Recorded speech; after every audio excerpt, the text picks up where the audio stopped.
Taisheng and Kei set up an obstacle in the hallway, feeling guilty. The North Korean soldier joined. The Japanese troops were relentless, forcing them to duck bullets. The steel was incredibly fragile, resembling a thin, crispy cookie, yet surprisingly, after enduring a round of intense shooting, Caiyu emerged unscathed. Taisheng barely had a scratch, but the North Korean soldier was hit hard, leaving a name tag for Caiyu to pass to his mother before passing away in anguish. The two of them returned indoors, with Taisheng clinging to Caiyu's hand as if it were a heartfelt farewell, and Caiyu, caught up in the pressing moment, didn't give it much thought. When everyone had evacuated, only Taisheng was left. The rope dropped from the window, and Caiyu finally understood the surprise Taisheng had planned. He chose to sacrifice himself for their escape. Caiyu decided to return for Taisheng, but as time ran out, she faced the group behind her and had to drive away, swallowing her tears. As Ishikawa was leaving, the patrol car returned, enabling everyone to celebrate fleeing the hospital while Taisheng faced another Japanese attack. Taisheng hid in the ventilation duct. The lieutenant ordered a scattered attack, causing Taisheng to fall into a trash pile. Meanwhile, Taisheng's mother offered delicacies to the Japanese generals, and Daejeon was finally released, but he was already mentally shattered from the torment. Mingzi got out of the car in the wild and met up with Ishikawa. It was time to kick off their collaboration.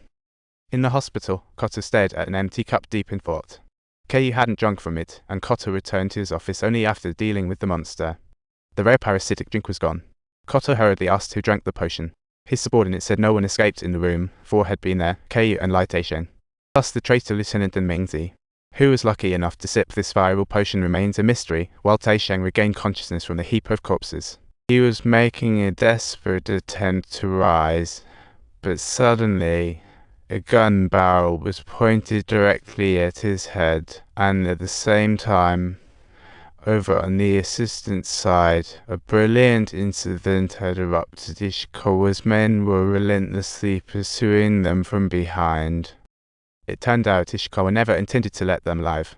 Luckily, Taisheng was ready. The car hit the downtown streets, where the bar owner had already set everything up. A drinking festival kicked off, using the crowd to separate them from Ishikawa's pursuers, allowing the survivors to make it through this challenge. However, unable to catch anyone, the group unleashed their anger on the drinking crowd, indiscriminately beating everyone, including the bar owner, who was yanked by her hair. Yujizi received news of Ishikawa's night activities, realizing Mingzi might have escaped, and furiously rushed to the hospital, revealing that he was the true master. Yujizi was disappointed and decided to dismiss the director. In a hurry, the director pulled out documents, claiming he invented a creature that could shake the world. If he just got a little more time, world order would be transformed.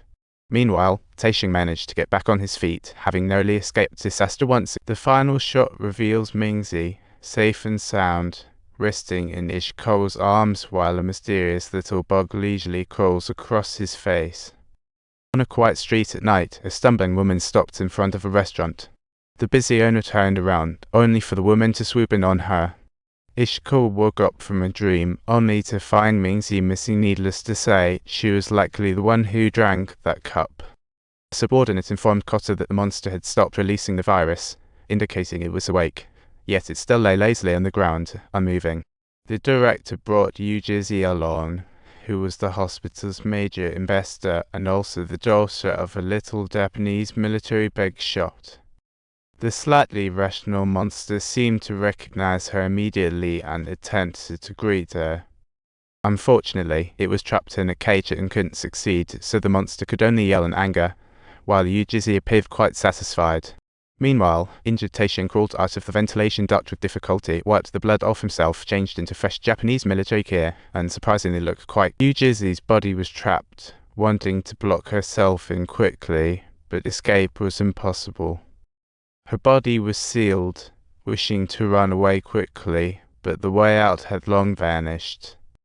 Her body was imprisoned, struggling fiercely but finding absolutely no way out. Her body was sealed, futilely struggling with nowhere to go, and it seemed she was about to be captured. Taisheng seized Yujizi and rushed out of the room, jumped into her car, ready to speed away, but collapsed into unconsciousness due to his severe injuries. The driver noticed Taisheng was unresponsive and quickly asked Yu Jizi if they should return him to the hospital. Yu Jizi didn't answer. Instead, she tried to caress his face.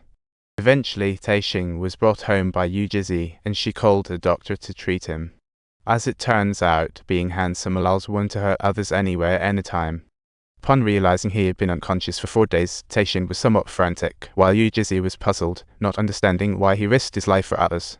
Taisheng told her he could have ignored it, but witnessing his fellow suffer made it impossible for him to stand by idly.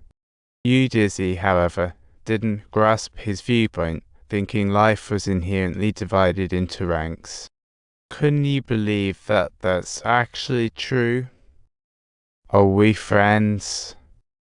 During this conversation, Taisheng engaged in an exceptionally patient negotiation with Ishikawa. Ishikawa didn't plan to release them, but recent mysteries at home panicked him. His maid was killed 3 days ago, similarly to recent murders. He demanded Taisheng reveal the secrets of Wencheng Hospital, taking the chance to ask Ishikawa to release the bar owner and others. After Taisheng and his crew left, Ishikawa opened the note left for him, discovering that Wencheng Hospital was conducting human experiments, and the mastermind was none other than his wife, Yu Jizi. Meanwhile, outside, Caiyu noticed she was being followed. When she recognized the follower as Taisheng, she felt a surge of excitement and couldn't help but hug him tightly. On Ishikawa's side, he found Yu Jizi and directly questioned what she had done to Mingzi in Wencheng's underground lab. Yu Jizi didn't respond. After all, their marriage was merely a business arrangement, and she had to deal with her personal life issues.